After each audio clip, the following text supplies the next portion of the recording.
Hello పిల్లలు, ఈరోజు కథ వినేద్దామా? రోజు ఇలాంటి కథలు వినడానికి, ఇంకా అనేక ఆటలతో పాటలతో పాఠాలు నేర్చుకోవడానికి మన ఛానల్ని సబ్స్క్రైబ్ చేయండి, లైక్ కూడా చేయండి, షేర్ చేయండి. ఓకేనా? రామయ్య ఇంట్లో ఒక కోడిపుంజు, రంగయ్య ఇంట్లో ఒక కోడిపుంజు ఉండేవి. అవి రెండు ఒక కోడి పెట్ట కోసం రోజు పోట్లాడుకుని ఒకరోజు ఒకదానిపై ఒకటి తలపడ్డాయి. ఓడిపోయిన పుంజు పారిపోయి పొదల్లో దాక్కుంది. గెలిచిన కోడిపుంజు గెలిచిన గర్వంతో ఒక పూరిల్లు ఎక్కి బిగ్గరగా కుక్కరకో అని అరవసాగింది. అంతలో ఆకాశంలో ఎగురుతున్న ఒక రాబందు ఆ శబ్దం విని క్రిందికి దిగి ఆ కోడిపుంజును కాళ్ళతో పట్టుకొని ఎగిరేసుకొని పోయింది.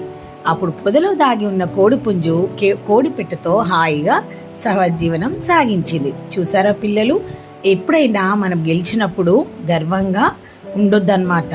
మనం గెలిచినా